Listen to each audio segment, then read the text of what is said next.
নাটোরে শিশু জুই ধর্ষণ ও হত্যার ঘটনায় দ্রুত তদন্ত করে দোষীকে খুঁজে বের করে শাস্তির দাবি তার পরিবারের এবং সর্বস্তরের জনসাধারণের।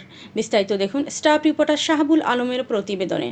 নাটোরের বড়াই গ্রামে 7 বছরের শিশুকন্যা জুইকে ধর্ষণের পর নির্মমভাবে হত্যার সাথে জড়িতদের দ্রুত খুঁজে বের করে সর্বোচ্চ শাস্তির দাবি তার পরিবার, আত্মীয় স্বজন, এমনকি সর্বস্তরের জনসাধারণের। তার অভাবে বাড়িটি শূন্যতায় খাখা করছে। মায়ের চোখ খুঁজে বেড়াচ্ছে তার আদরের জুইকে। 36 ঘন্টা পার হয়ে গেলেও এখনও পর্যন্ত কাউকে গ্রেফতার করতে পারেনি পুলিশ। বৈশাচিক এবং নৃশংস এই হত্যাকাণ্ডের প্রতিবাদে জুইয়ের নিজ গ্রাম উপজেলার গারফা ও অন্যান্য স্থানসহ জেলার বিভিন্ন উপজেলায় বিক্ষোভ সমাবেশ ও মানববন্ধন অনুষ্ঠিত হয়েছে।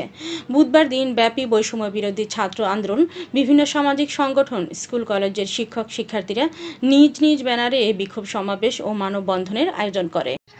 যদি না করেন এই গারফা গ্রামে অনেক হয়ে যাবে, তাই আপনার কাছে অনুরোধ করি বিচার করবেন আর এটি সেই মূল্যমান বাই করে ফেলাবেন যে কে করলে, নাহলে আজকে আমারটা করছে আর একদিন ওইটা করবি দেশ এক ঘাড়ে ভাত তুলে ফেলাইছে। সেজন্য একটু সাল কিছু জানে না, হাত ভাঙিছে, ঘাড় মুচড়ি ভাঙিছে, পা ভাঙিছে, এই দুঃখ থোয়ার জায়গা নাই। যার গেছে আমার বেটা মরেছে আর ইট মরেছে, এই ব্যথা আপনারা এই ব্যথা কিছু বুঝবেন না। বিকালে মানে বৈশাখের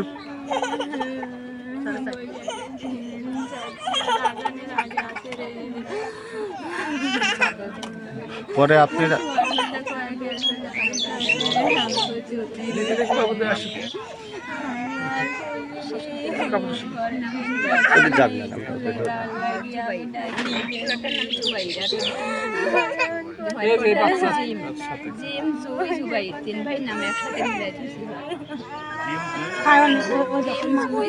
আপনার কি মানে কোন লোককে সন্দেহ হয় যে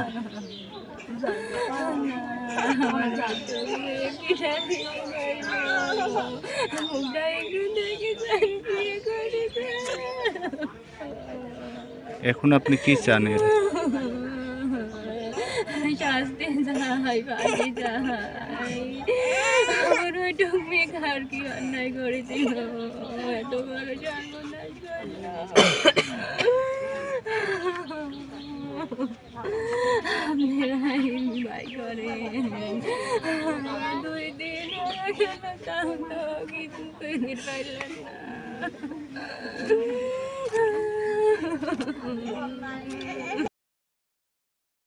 সুস্থ বিচার হয়, আমরা এটাই চাই যে একটা মানুষের এরম যেন না হয়। আর এই তো আমার কথাই এটুকু, আমরা বিচার চাই। এখন আমি তারে ফাঁসি চাই। আচ্ছা, জুইকে কি শুধু মানে কিভাবে পাইলেন তাকে, মানে কেমন দেখলেন যে আসলে সে পরনে কাপড় ছিল কিনা? না, ন্যাংটা হয়ে আসছিল, ন্যাংটায় পরনে একটা প্যান্ট আসছিল, প্যান্টটা দিয়ে এই গলাটা বাঁধছে, একবারে কষি গলা বাঁধ থুইছে। আর এই মুখ সামাজি মাটির মধ্যে হলো, মুখটা মাটির সাথে একবারে হয়ে লইছে। আর এইটুক যেরকম উল্টায়া লইছে, এইটুক এবার হয়ে লইছে, এই দুটি, এই হাঁটু দুটি এবার হয়ে লইছে। আর এই মুখটা ঘুরি নিয়ে লইছে, ঘুরি মই ঘাড় মনে হচ্ছে মোচর দিয়ে ভাঙিয়ে ফেলাইছে, ভাঙিয়ে একবার ঘুরি মাটির সাথে একবার এসে হয়ে লইছে।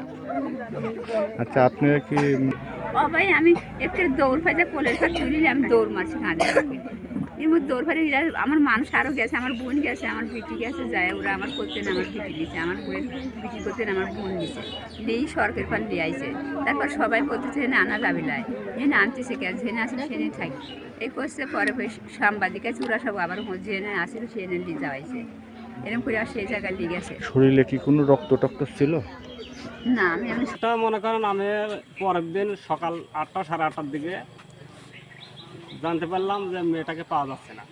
মানে একটা বাড়ির পাশে এক মেয়ে স্কুলে যাবে, একসাথেই যায়, তো মেয়েটা একলা যাবে চাচ্ছে না, যে ওর মা বললো তাহলে জয়ের সাথে যাও। পরে জয়ের বাড়ি গেল, জয় নাই, তো জয়ের মা বললে তো ওর দাদি বাড়ি গেছে, তো এখানেও এসে পায় নাই। পরে এখান থেকে মনে করেন যে হইতে সব পরে খোঁজাখুঁজি এদিক ওদিক খোঁজাখুঁজি করে পরে ধরে এসে ভর্তি পাওয়া গেছে। এই তো এই পরিমাণে। আচ্ছা, ভর্তির সর্বপ্রথম কে দেখতে পাইছিল? আর ওর দাদিরাই ধরেন খোঁজাখুঁজি করবি লাগছিল, দাদিরাই দেখেছে। তে এই মিম হত্যার জুই হত্যার আমরা সঠিক বিচার চাই, এই আমার দাবি। আচ্ছা, জুই কি ধর্ষণের শিকার হয়েছে? এটা আমি বলতে পারবো না। কিভাবে তাকে যখন লাশটা পাওয়া গেল তাকে কিভাবে দেখছিলেন আপনারা? আমরা এখানে এসে দেখেছি যে ওর দাদি নিয়ে এসে রাস্তার পর যখন রাখলো তখন গলায় পেন্ট জড়ানো ছিল। করা লাগবে ফাঁসির দিল্লি টেকা পাই যাতে ছুরি যায় পুরান কারণ নাই যেভাবে মরছে তাক সেইভাবে 10 জনের সাক্ষীতে মানুষের সাক্ষীতে দেখায় যে না এই জিনিসটা তাহলে মানুষের জানে ভয় হয়ে যাবে। সে বাচ্চা মানুষে কি করবে তারে কে দেখো আইসরে জামা গায়ে দেওয়া শেখে নাই মানুষে গেল আসছিল কি করল তার মিশে শুনতে আল্লাহ পায় তার কাম করছে